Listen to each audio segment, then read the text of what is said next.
Rieccoci, primo sito a Pares, appuntamento lunedì, mercoledì, gruppo TV7, come di consueto siamo in diretta sulla pagina Facebook. Mi diceva Dennis che arrivano molti messaggi, ne leggiamo 4 alla volta ovviamente, quindi non arrabbiatevi per mi dice c'è qualcuno che si arrabbia perché non li leggiamo tutti e subito, ne leggiamo 4 alla volta perché abbiamo gli ospiti e dobbiamo ovviamente farvi capire certi tipi di ragionamento. Elisabetta, novità dal web? Ti segnalo la proposta di Nicola Zingaretti, quindi del segretario PD e governatore del Lazio, in vista sia della ripresa delle scuole sia delle elezioni regionali, e invita a pensare a dei luoghi alternativi, cioè sempre nelle scuole però alternativi alle aule, tipo le palestre, per evitare di dover interrompere appunto il ciclo scolastico che torna alla normalità presumibilmente appunto in concomitanza con le elezioni. Va bene, allora andiamo a leggere i messaggi. Anzi, volevo dire che abbiamo provato anche a avere un collegamento con Calenda per correttezza di informazione, come ho detto prima, sia per quanto riguarda i rappresentanti della Lega. Ovviamente non vuole intervenire in merito alle elezioni regionali nel Veneto, ha detto se ha altri argomenti, ma in questo non ha voluto intervenire, però abbiamo cercato di far intervenire anche lui in questa trasmissione. Messaggi era per dovere di informazione per i nostri telespettatori. Un grazie di cuore per le ulteriori giornate di scuola che i nostri figli perderanno a settembre, inutilmente dato il risultato che sarà scontato delle prossime regionali. Andiamo avanti. Facciamo a meno di votare. Dopo discutiamo, le leggo tutte. Per quale motivo è stato abolito il limite dei 2 mandati? Zaia aveva fatto bene, sarebbe stato il momento di passare il testimone a qualche collega. Andiamo avanti. Ma Lorenzoni e i 5 Stelle porteranno avanti la richiesta di autonomia se dovessero vincere o lasceranno tutto così com'è? E leggiamo l'ultimo di questa serie. Sicuramente è meglio Zaia di Fontana, non capisco però la polemica Zaia-Mantoan, Crisanti, bisogna dare i meriti a chi effettivamente se li ha guadagnati o no, anche questo è un tema da discutere, ovviamente qui davvero le problematiche sono talmente tante che non riusciamo a venire fuori. Volete rispondere ai messaggi? Ha detto le elezioni per le scuole, cosa stava dicendo? No, diceva che tanto l'esito è scontato, quindi interrompere la scuola sarebbe un peccato. Voglio dire, a quel punto neanche votiamo, rinunciamo.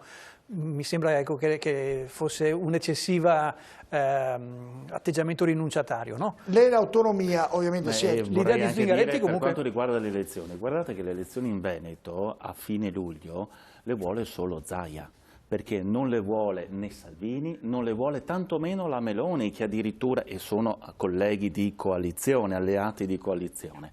Perché, scusate, abbiamo per mesi rinunciato tutti e abbiamo in un modo ossequioso rispettato i distanziamenti sociali, abbiamo chiuso le nostre attività con i sacrifici e con cicatrici indelebili, e adesso non riesco a capire perché ad un certo punto, nell'arco di un mese e mezzo, dovremmo andare a votare che cosa? Le elezioni in Veneto, solo in Veneto. Vi faccio una domanda, non la faccio a Moro, la faccio a voi. Anzi, saluto che abbiamo già collegato il primo dei 2 collegamenti che abbiamo ancora, Luca De Carlo, Fratelli d'Italia.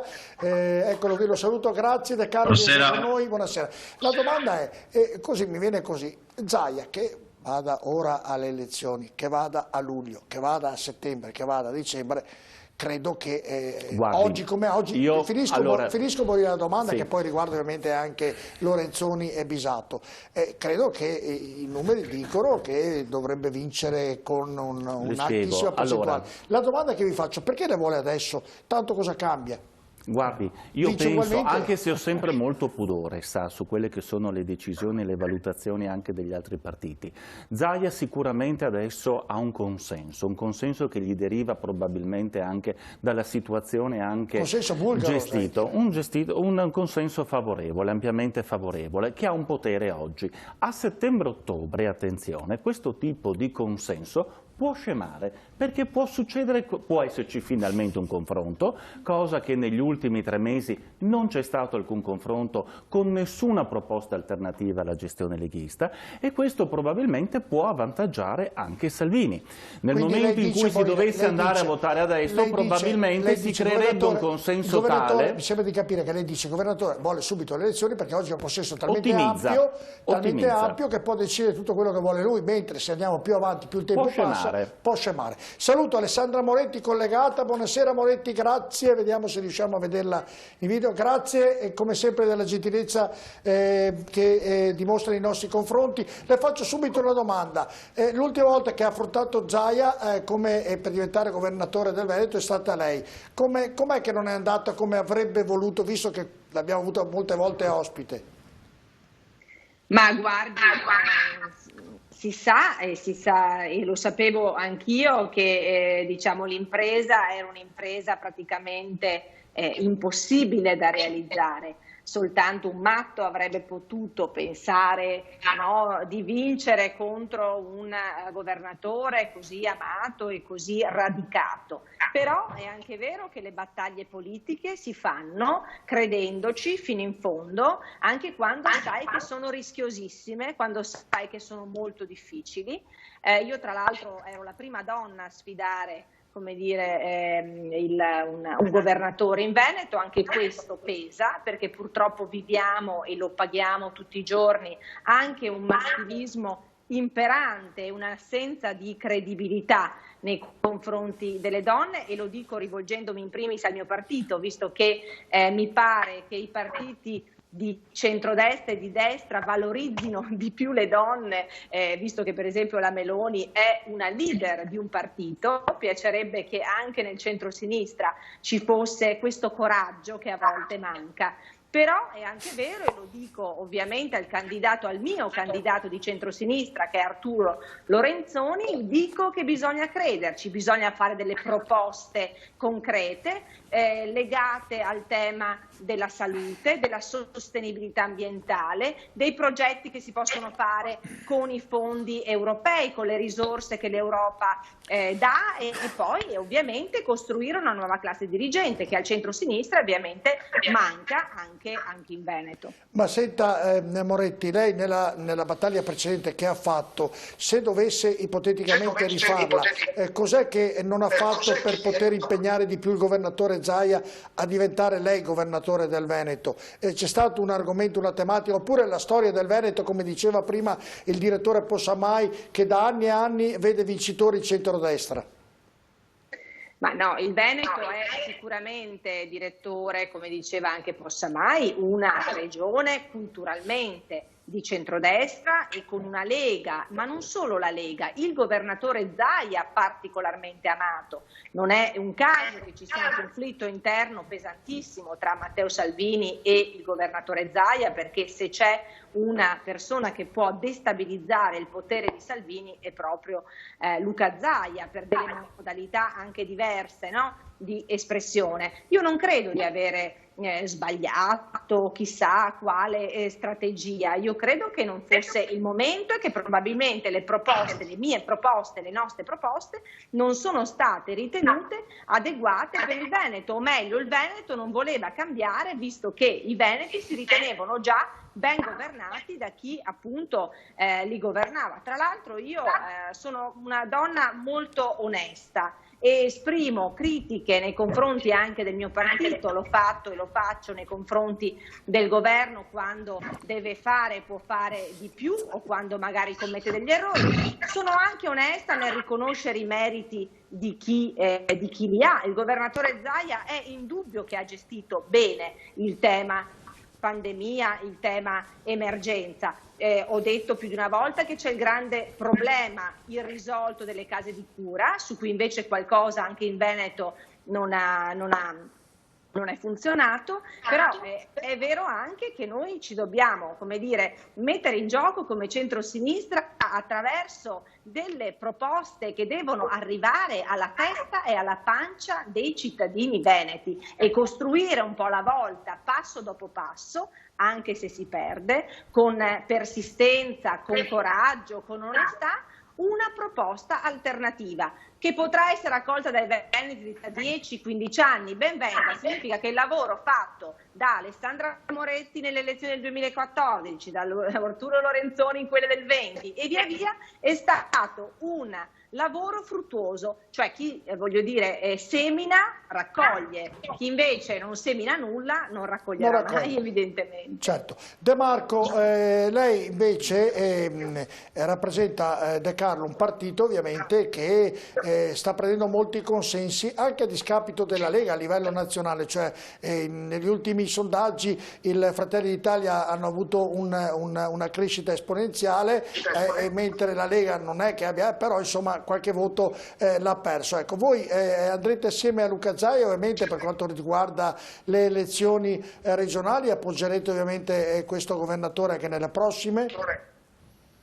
Beh, insomma, noi la formula del centrodestra unito dal 2018 ad oggi, cioè negli ultimi 2 anni, ha perso sostanzialmente solo in Emilia-Romagna, dove oggettivamente era un po' difficile vincere. Quindi se squadra che vince non si cambia, io credo che anche in Veneto, dove abbiamo governato assolutamente assieme in maniera molto leale, noi abbiamo 5 consiglieri regionali oggi e un assessore, credo che la formula sia assolutamente replicabile. È vero, c'è un governatore bravo, abile, forte, amato, ma c'è anche una squadra, e di cui fa parte anche Fratelli d'Italia, che ha ben governato, e quindi credo che la formula possa essere e debba essere replicata, ammesso che ovviamente è uno schema nazionale, non solamente uno schema veneto. Senta De Carlo, prima Borile del Movimento 5 Stelle diceva se oggi Zaia va alle elezioni ha un consenso bulgaro, prende tantissimi voti con la lista Zaia e ovviamente col partito della Lega. Se magari va a settembre potrebbe diminuire ovviamente il consenso, e questo è quanto dice Borile. Le faccio la domanda, questo vuol dire che se Fratelli d'Italia a settembre avrebbe qualche voto in più, chiederebbe ovviamente qualche sedia, qualche poltrona in più in regione? Beh, noi non chiediamo sedie o poltrone, questi sono accordi che si fanno per governare, ma il nostro obiettivo non è quello di avere sedie o poltrone, il nostro obiettivo è quello di aumentare il consenso sul territorio per essere poi in grado di pesare anche noi all'interno di un consiglio, di una giunta, per far passare anche quelle che sono le visioni della società di Fratelli d'Italia. Borile giustamente fa il suo, si occupa del suo partito in primis e di fare giustamente delle analisi e delle valutazioni anche generali. Ricordo però a tutti che insomma votare settembre o luglio è comunque un ritardare il voto che altrimenti sarebbe stato a maggio, quindi anch'io sono uno di quelli che crede che si debba votare nel momento in cui tutti sono messi nelle condizioni di poter fare una campagna elettorale allo stesso livello. È evidente però che una campagna elettorale ad agosto è una campagna elettorale difficile, per chi è abituato un po' addetto ai lavori sa anche quanto sia complicata non solo il fatto di intercettare il consenso, ma anche solo la presentazione dei documenti a metà di agosto, tant'è vero che in Italia non si è mai votato prima d'oggi a settembre, sintomo che forse no, c'erano dei problemi. Oggi c'è questo virus, la probabile infondata peraltro, perché non c'è nessuno studio scientifico che dice che ci può essere un ritorno del virus ad ottobre, però è evidente che anch'io avessi potuto scegliere tra settembre e luglio, probabilmente avrei scelto andare a votare a luglio, non tanto per capitalizzare quello che poteva essere una percentuale in più, quanto per poter fare, nel caso fosse possibile fare, mi pare che ormai sia possibile farlo, una campagna elettorale in un periodo dove la gente certo. non è in vacanza, è stato chiaro da difficile oggi fare una campagna d'agosto. Vengo subito. Bisato, la Moretti è un po' critica anche il PD, insomma dice che deve fare qualcosa di diverso di quanto ha fatto finora e dice mettete qualche volta anche una donna, visto che lei è il segretario regionale, quindi è di competenza, mettete anche una donna ai vertici. Non mi rivolgevo a Bisato. Sì, no, lo dico in generale, ho capito, però faccio una domanda a Bisato, Moretti, perché è segretario non si rivolgeva regionale. neanche a noi perché la donna l'abbiamo, quindi. Ma l'ho anche detto, De Carlo. L'ha detto. No, ma infatti io riconosco l'onestà intellettuale della Moretti, quindi non... Ma quello che chiedo invece al mio segretario regionale è quello di investire in una nuova classe dirigente a partire dalle liste. Le liste devono avere all'interno un numero grande, alto di giovani e di donne amministratrici, di donne della cultura, di donne dei mestieri, voglio dire, no? E perché si è fatto troppo, del resto, scusate, no? Io su questi temi sono appunto, come dice De Carlo, sincera. Allora noi alla Camera dei Deputati e al Senato abbiamo 2 capigruppo gruppo, tutti e due uomini. Forza Italia ha 2 donne, sia alla Camera che al Senato, senza contare Giorgia Meloni, che è capo è leader di un partito che tra l'altro sta crescendo molto nei sondaggi. Allora, Angela Merkel è la presidente probabilmente più brava, no, che abbiamo negli stati europei, che ha governato il tema emergenza, sanità, economico. Guardate che passi in avanti ha fatto la Germania negli anni guidati, negli ultimi 15 anni, sì De Carlo, purtroppo voglio dire abbiamo idee diverse, ma i numeri ci dicono questo. Allora forse investire in donne brave, capaci, competenti potrebbe aiutare di più anche il mio partito, e quindi Lorenzoni è sicuramente un ottimo candidato e si farà guidare da delle donne che però continueranno ad essere le numero 2. Pisato e Lorenzoni, ovviamente, poi Bonino, poi tutti, se siete brevi, tutti, grazie. Io sono d'accordo con Alessandra Moretti, non peraltro per il fatto che 5 anni fa abbiamo candidato una donna a governatore del Veneto e abbiamo sostenuto con forza Alessandra Moretti anche all'ultima campagna per le europee, infatti lei è risultata eletta. Io sono d'accordo altrettanto con lei quando dice che bisogna investire su una nuova classe dirigente in Veneto, anche nel Partito Democratico, che il Partito Democratico non può pensare che siano le decisioni romane a cambiare il verso alla politica veneta del Partito Democratico del centro-sinistra, e quindi verrà fuori sicuramente una classe politica nuova che ha idee radicate sul territorio e che guardano il futuro. Però quello contesto. Però in questa nuova crescita del PD, Bisato, crescita ottenuta in questo momento. Però le chiedo, non ci sono tante baruffe interne? Vedi Renzi che se ne va, vedi qualcuno che ha delle vedute diverse, vedi ovviamente il vecchio Presidente del Consiglio che se n'è andato. Direttore, in questo noi siamo estremamente bravi, cioè nel senso che noi la nostra democrazia interna la facciamo sempre purtroppo, e quindi capisce che termine sto usando, in piazza. Un esempio concreto, Zaia litiga profondamente con Salvini, ma lo fanno nelle segrete stanze. Però Bisato lei la può fare in piazza, però Bersani... No, ma io non sto mica dicendo che va bene. Le sto dicendo, però uno può fare anche la battaglia in piazza, però poi Bersani rimane con voi, Renzi rimane con voi, Zingaretti rimane con voi, Calenda rimane con voi. Invece ti accorgi che fate una battaglia e ognuno si fa il partitino. Questo purtroppo è il frutto atavico di divisione del centro-sinistra, che invece in questo momento, anche grazie alla composizione di questa lista, composita perché è fatta di varie espressioni politiche del Veneto e che cerca anche di portare a sé, ma non conquistandola, ma facendola parte di un sistema, anche tutte le forze civiche che in parte governano i nostri territori. Certo, e quindi questi sono l'esempio che la politica costituita attraverso i partiti e la politica che aveva un po' di disaffezione nei confronti delle organizzazioni precostituite, devono riuscire a parlarsi profondamente. Certo. Questo lo credo. Non era d'accordo quello che ho detto, cioè non è che Bersani abbia fatto il partitino per conto suo. È vero, c'è una dinamica effervescente. Più o meno.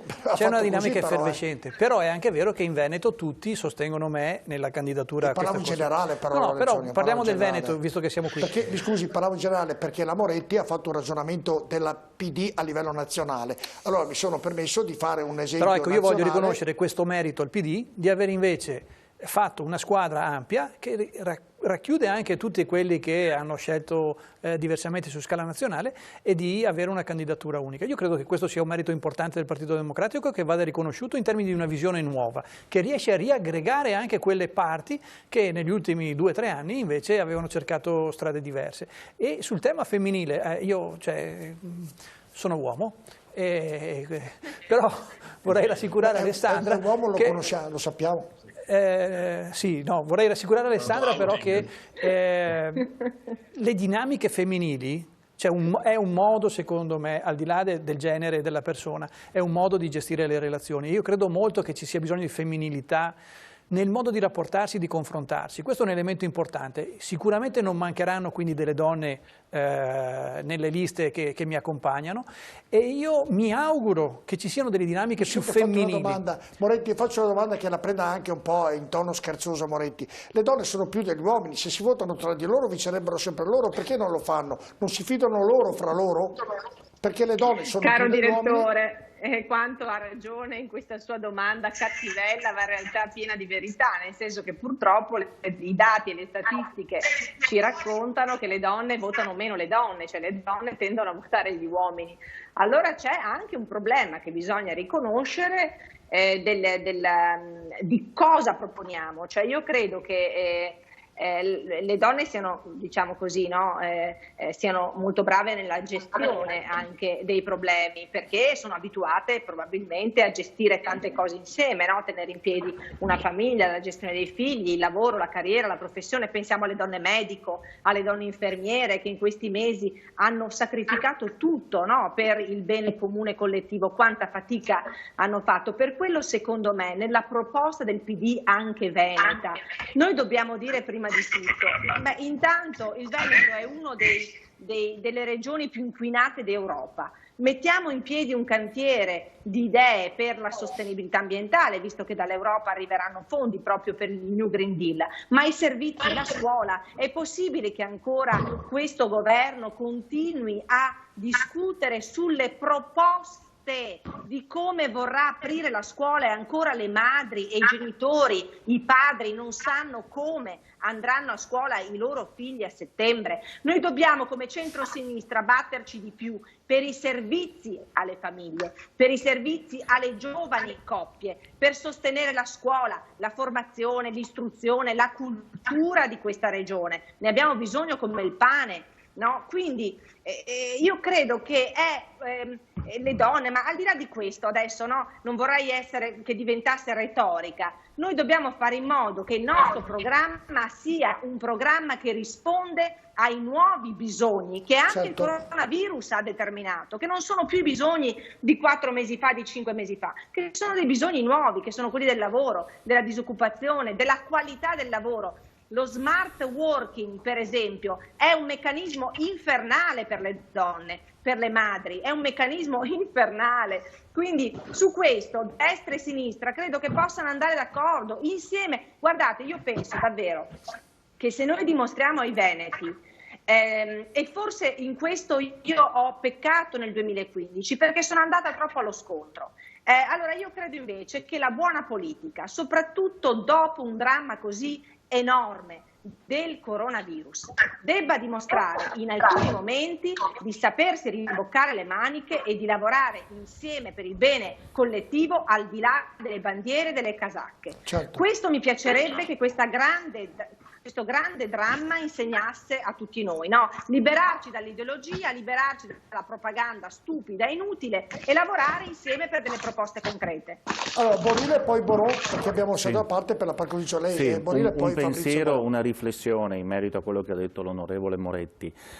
Io sono fermamente convinto che il dualismo destra e sinistra debba essere superato. L'ho detto prima inizio trasmissione, cioè un buon amministratore oggigiorno non può non attingere da temi di sinistra come tutti i temi del sociale, i temi infrastrutturali ecosostenibili, ma non può non guardare anche i temi di destra, al tessuto socioproduttivo, ai temi della sicurezza, della percezione della sicurezza. Un buon amministratore, dal mio punto di vista, deve saper convergere, deve creare un'alleanza e poter in un qualche modo agire di buon senso. Per quello schierarsi tutti a destra o tutti a sinistra significa prevale. Io credo, me l'ha insegnato un politico questo, che tutti abbiano come obiettivo un obiettivo che ha detto lei, sia alla destra sia alla sinistra, solo che lei arriva da una parte, l'altra parte arriva da quell'altra, dipende da uno come vuole arrivare. Però ci sono dei temi dominanti, non c'è ombra di dubbio che una coalizione di centrosinistra abbia delle sensibilità più spiccate rispetto in determinati temi rispetto a una coalizione di centrodestra, però il fatto di collocarsi secondo me all'interno di una bipartita rischia secondo me di alienarsi determinati temi o determinati manovre e azioni che potrebbero invece essere fuse, secondo me, in un buon progetto di buon senso. Però volevo fare una domanda a De Carlo, se è ancora collegato. De Carlo? Sono collegati entrambi. Sì, perfetto, certo. Buonasera De Carlo, sono Borile, salve, buonasera. Ciao Borile. Ecco, una domanda De Carlo. Allora, voi giustamente prima avete auspicato di continuare questa alleanza, questa fratellanza con la Lega e con la lista Zaia, no? Che vi ha caratterizzato gli ultimi 10, 15, 20 anni, eccetera. Però, insomma, chi è dentro i lavori sa benissimo che I veri nemici di Zaia forse non sono né Borile né Lorenzoni, ma probabilmente qualcuno che è dentro anche il suo partito. Lei ritiene la possibilità, l'ipotesi che Zaia possa in un qualche modo decidere di correre da solo e quindi di scaricarvi all'ultimo, oppure vede questa ipotesi pura fantascienza? Beh, insomma, la tentazione di Zaia di fare cappotto penso che possa anche averla avuta. Io credo che, siccome Zaia è un politico accorto, sa benissimo che la politica è fatta di alleanze, perché la politica cambia e 5 anni sono un'era geologica anche in politica. E quindi è evidente che secondo me alla fine metterà da parte questa sua iniziale idea e poi convergerà su quello che è un progetto politico, ripeto, che è andato bene, insomma, che gli ha consentito di aumentare il suo consenso, di continuare ad amministrare bene in Veneto e che probabilmente gli consentirà anche alla Lega, consentirà alla Lega anche in altre regioni dove magari sono un po' più scarsette di poter ottenere quei risultati che altrimenti correndo da sola magari non otterrebbe. Quindi la politica è veneta sì, ma è anche su base nazionale, quindi accordi come quelli sulle regioni si fanno assolutamente su base nazionale. La troverei un'anomalia se si corresse assieme in tutta Italia, eccetto in Veneto. La troverei un'anomalia per il Presidente, che poi ovviamente si porrebbe in una posizione un po' difficile nei confronti degli alleati nel momento in cui anche lui giustamente ambirà a fare qualcos'altro che non sia il governatore del Veneto. Mi pare evidente. Zaia è troppo accorto politicamente per non sapere come funzionano le dinamiche politiche e a parte quello sono anche convinto che lui riconosca la bontà del lavoro dei nostri assessori e dei nostri consiglieri, per cui quei piccoli mal di pancia a cui lei fa riferimento, insomma, esistono quando, in qualsiasi matrimonio, però insomma non credo siano causa di divorzio, ecco. Però Borile ce l'ha questi, perché se dice se va alle elezioni subito ovviamente prende un consenso ampio e quindi allora può potrebbe essere anche... Borile state al governo con il PD, sì, con Renzi, di mal di pancia dovreste occuparvi più dei vostri che dei nostri, credo. No, ma stavo facendo un ragionamento, guardi De Carlo, a livello regionale, perché il vostro auspicio è quello di affiancarvi alla Lega. Riconosca anche lei, insomma, forse. Guardi, io facevo un ragionamento a livello regionale. Il vostro auspicio, lei l'ha ribadito, è quello di correre ovviamente a Zaia. Bisogna capire se Zaia vi vuole, visto che sono sempre stati degli alleati molto amichevoli, ecco, questo né più né meno. Adesso, insomma, può anche dire nel ragionamento, perché mi sembra che da tutti i ragionamenti che veniamo fuori, tutti contro Zaia non sia proprio così una follia come titolo. Forse, proprio... direttore, scusi, mi dica una cosa divertente, anche rivolgendomi a De Carlo. Io credo invece che il governatore Zaia farebbe volentieri a meno di Salvini, ma invece della Meloni non rinuncerebbe, per cui probabilmente a Zaia sta più simpatica la Meloni di Matteo Salvini. Ma secondo lei, visto cosa ci raccontano i retroscena? Onorevole, Moretti sa benissimo che la Meloni è simpatica, quanto più di Salvini non lo so, ma che la Moretti sia simpatica è un dato di fatto oggettivo. Onorevole Moretti, lei è già la seconda volta. Onorevole Moretti, l'ha detto lei, l'ha detto che prima il direttore Possamai. Ma davvero non c'è questo grande amore tra Zaia e Salvini, secondo lei? Visto che lei vive nel palazzo, li conosce e ha avuto la possibilità di magari conoscerli entrambi meglio di noi, ecco, ma davvero non c'è questo grande amore tra loro due, come sia Possamai ha detto e come sta ripetendo lei e lo dicono in tanti, insomma? Guardi direttore, io sono lontana, vivo a Bruxelles e frequento le aule parlamentari dell'Europa, ma è evidente a tutti che c'è un fastidio quasi evidente di Matteo Salvini quando giornalisti di caratura regionale o nazionale gli rivolgono la domanda: ma senta segretario, lei ha un bravissimo governatore, si chiama Zaia, lo vedi che si contrae nella muscolatura facciale. È evidente che Zaia rappresenta una spina nel fianco di Salvini, perché è più moderato, perché è fondamentalmente una persona di mediazione e quindi può, come dire, avere un consenso più ampio rispetto a quello che invece Salvini, che è un leader di rottura che ha fatto anche insomma, cose assolutamente non condivisibili, mentre Zaia è anche capace, per esempio, di riconoscere all'avversario politico delle cose giuste quando le fa. Salvini no, a prescindere, sono sbagliate perché ha un atteggiamento molto ideologico, mentre quello di Zaia spesso è un atteggiamento post-ideologico. È vero, Fabrizio Boron, lei che le conosce entrambi?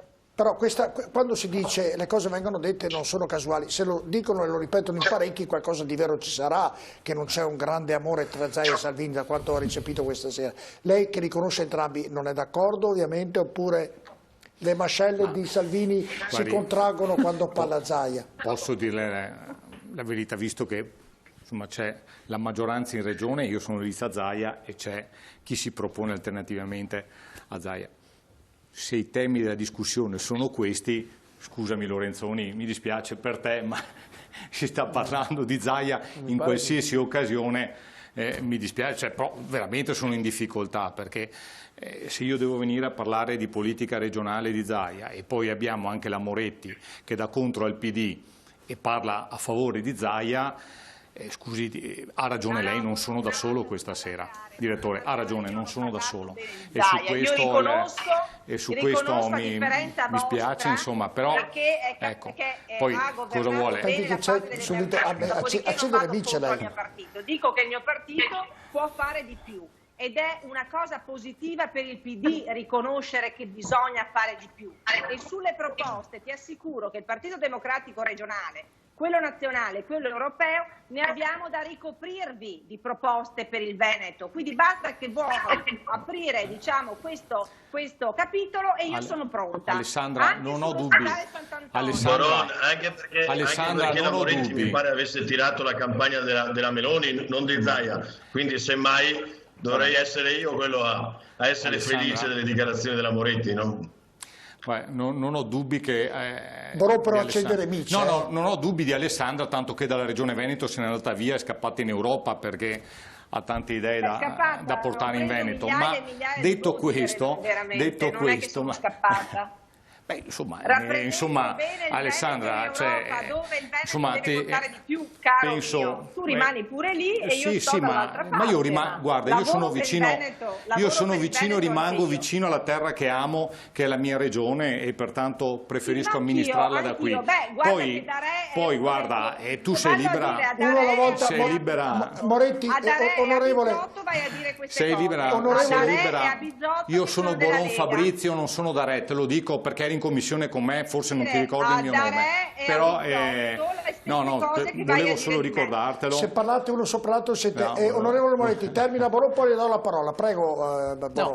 Insomma, mi sembrava che... Lei istiga, però accende la miccia, però accende un po' le micce. No, non è che accendo le micce, sono qui per parlare di regione, sono qui per parlare ovviamente delle prossime regionali che mi auguro si possano decidere prima o poi, perché prima o poi si deciderà. La data c'è, 20 e 21 settembre. Il tema sì, io finché non vedo non credo, perché purtroppo ci siamo abituati di tutto ormai. Ci siamo abituati. A stasera c'era un'indicazione generale del governo, però sì, è Senato, vabbè, non importa. Ci saranno le elezioni regionali, ci sarà ovviamente il Presidente che arriverà con dei dati molto oggettivi, che sono quelli di un governo del territorio importante, con ovviamente anche un ambito di gestione della sanità e dell'emergenza che stiamo vivendo ancora, importante, corporea, e dall'altra parte non ho ancora capito cosa si propone di fare. Poi lo sentiamo, Però ribadisco, mi fa piacere che Moretti questa sera mi dia una mano. Ce l'ha con la Moretti. Allora, onorevole Moretti, Boron ce l'ha con lei. Boron... Ma no, è in simpatia, siamo stati 4 anni assieme, in simpatia, insomma. Non mi sono mai occupata molto di queste polemicucce, voglio dire, abbastanza stupide.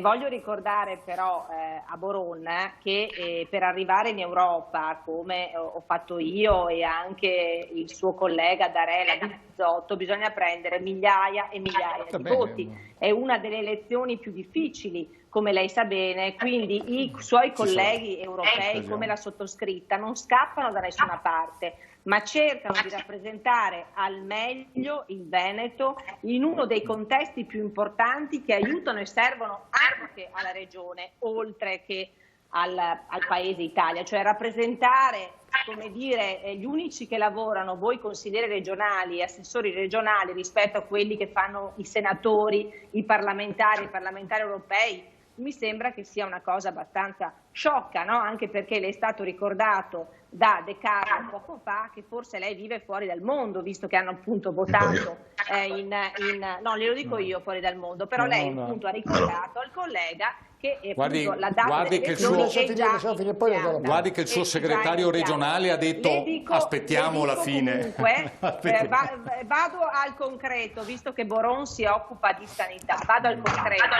Allora, e questa può essere una proposta, spero che venga fatta propria dal mio partito e dal candidato che io sosterrò, che si chiama appunto Lorenzoni. Allora, dai soldi del MES, che sono 36 miliardi, all'Italia, in particolare al Veneto, arriveranno 3 miliardi. Sono risorse fresche, quelle stesse risorse fresche di cui oggi Zaia ha parlato in conferenza stampa, cioè risorse fondamentali da dedicare al settore sanità, per far ripartire l'economia, per sostenere appunto i medici, gli infermieri, i dispositivi sanitari. Allora c'è un ospedale in Sant'Antonio di Padova che potrebbe essere realizzato con una parte di quelle risorse, liberando importanti risorse regionali che potrebbero essere destinate per esempio agli aiuti, al sostegno per le famiglie, per le imprese, abbassare per esempio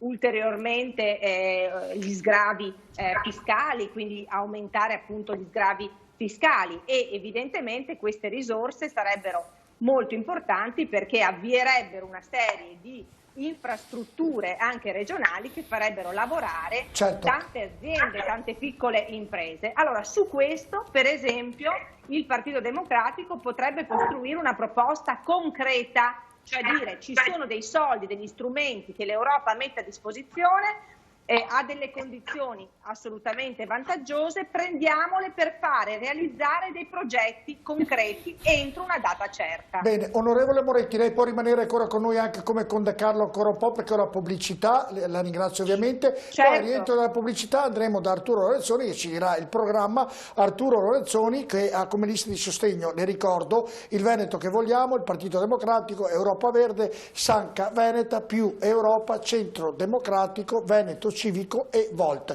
Dopodiché al rientro della pubblicità ci spiegherà il programma, se Lorenzoni l'ha preparato, e che cosa metterà di fronte al governatore Zaia per poter competere in queste elezioni regionali. A tra poco.